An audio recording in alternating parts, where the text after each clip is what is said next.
சகோதர சகோதரிகளே, இன்று இரவு நேர வாக்குத்தமன வார்த்தை என்னவென்றால், ரோமர் 6:23 பாவத்தின் சம்பளம் மரணம், தேவனுடைய கிருபை வரமோ நம்முடைய கர்த்தராகிய இயேசு கிறிஸ்துவினால் உண்டான நித்திய ஜீவன். இந்த வசனத்தை கட்டி கொடுக்கிற தேவ ஜனங்களை, நம் பாவம் செய்யக்கூடாது என்பதற்காகத்தான் கர்த்தர் நமக்கு அநேக வாக்குத்தன வார்த்தைகளை, வசனத்தை சொல்லி நம்மை நல்வழிப்படுத்தி இருக்கிறார். நம்முடைய காரியத்தை கர்த்தரிடம் ஒப்புவித்து நம் பாவத்தை அறிக்கையிட்டு ஜெபிக்கும்போது பாவத்தை மன்னித்து கிருபையினால் ரட்சிக்கப்பட்டு அவருடைய அபிஷேகத்தை கொண்டு நம்மை பாதுகாக்கிறார். அவருடைய அபிஷேகம் இருந்தால் நம்முடைய நுகங்கள், நம்முடைய கஷ்டங்கள், பிரச்சனைகள், நோய்கள் எல்லாம் முறிக்கப்பட்டுவிடும்.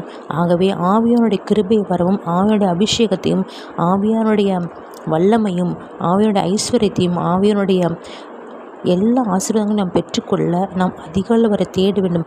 அதிகாலை தேடுகிற என்னை கனடைவான் என்று சொல்ல வசனத்தின்படி நாம் அதிகாலை ஜெபிக்கும் போது கர்த்தர் நமக்கு மிகுந்த கிருபைகளை தருவார்.